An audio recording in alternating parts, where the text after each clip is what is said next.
महाभारत काल में मंदिर इसी शैली में बनाए जाते थे। अब इस बात में कोई शक नहीं था कि हम 5000 साल पुरानी एक गुमनाम नगरी में भटक रहे थे।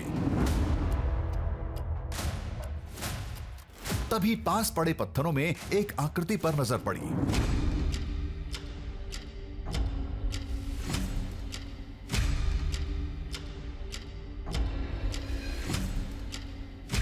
शिलाओं पर तमाम आकृतियों के बीच एक खास तरह की बनावट थी जो किसी धनुर्धारी की लग रही थी।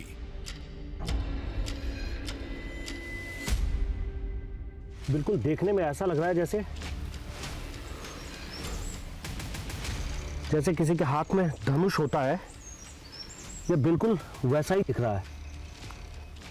ये ऐसे हाथ ऐसे है, ऐसे धनुष है और मुद्रा भी यही है, जैसे तीर चलाते हैं ना।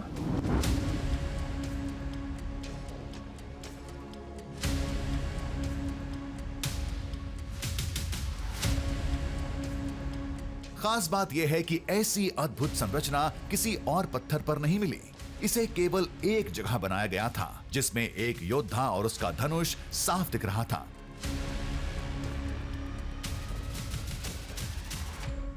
बाकी ये समझ आ रहा है कि इसके ठीक सामने कुछ और लोग खड़े हैं और वो खुद को बचाने की कोशिश कर रहे हैं।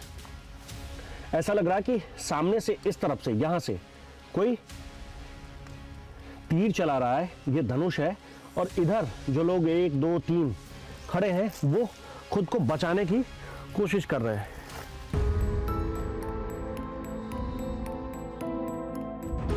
ये तो गजब का इत्तेफाक था।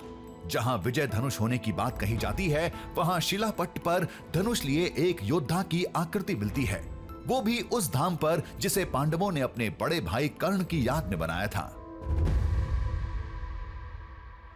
इसका मतलब ये तो नहीं कि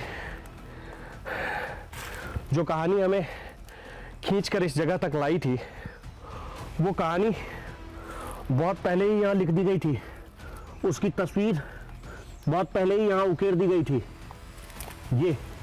ये देखिए,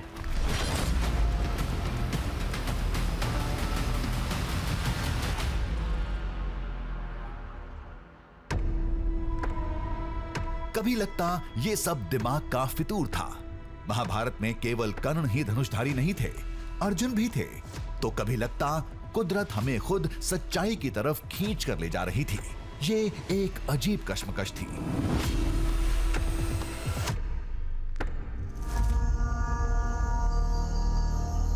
हम सोच में डूब रहे थे, तब तक सूरज भी अस्त हो गया।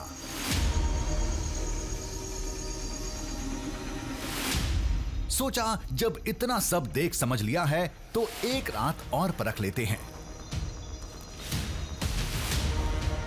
हो सकता है यहां कभी कर्ण की नगरी होगी, पांडव भी यहां आए होंगे।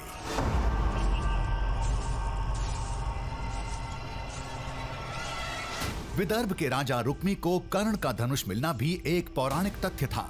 फिर भी न जाने क्यों विजय धनुष की तेज रोशनी दिखने की कहानी पर अब भी एतबार नहीं था।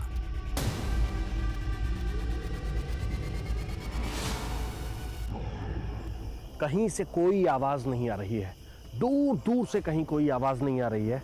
हाँ, हम यहाँ बैठकर वो देखने की कोशिश जरूर कर रहे हैं, जिसे देखने के लिए हमने ये तय किया कि आज की रात हम यहीं रुकेंगे। बताया तो यही गया था कि यहाँ जो मंदिर है, छोटे छोटे शिव मंदिर, इसी खंडहर के बीच से, कभी खंडहर के पीछे से, कभी खंडहर के बिल्कुल आगे से एक तेज रोशनी दिखाई पड़ती। अभी तक तो ऐसा कुछ भी दिखाई नहीं पड़ा।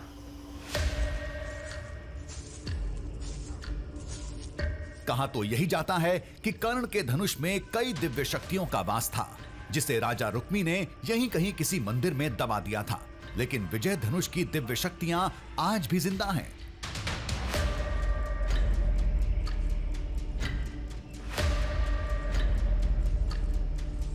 लेकिन हमें आसपास किसी अलौकिक शक्ति की मौजूदगी का कोई एहसास नहीं हुआ।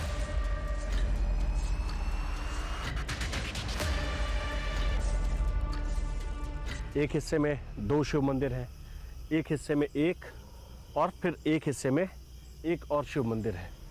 इस हिस्से में भी अभी तक हमने कुछ भी ऐसा नहीं देखा है। जैसा कि लोगों ने बताया, लोग दावा कर रहे हैं और कह रहे हैं कि ये तो पीढ़ी दर पीढ़ी से चली आ रही है।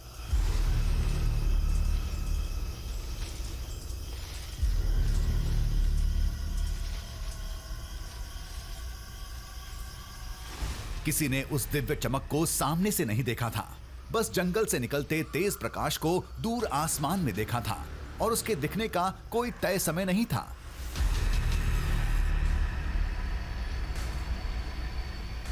अफसोस बस इसी बात का था कि आज की रात भी यूं ही निकलती जा रही थी।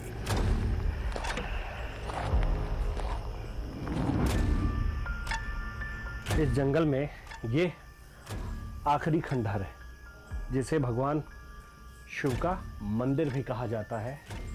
हम इसके पास भी पहुंच गए हैं, लेकिन यहाँ भी कुछ ऐसा नहीं दिख रहा है, ऐसा महसूस नहीं हो रहा है जो दावा किया जा रहा है, जो बातें लोग कहते हैं। सवाल यह है कि लोगों ने क्यों कहा?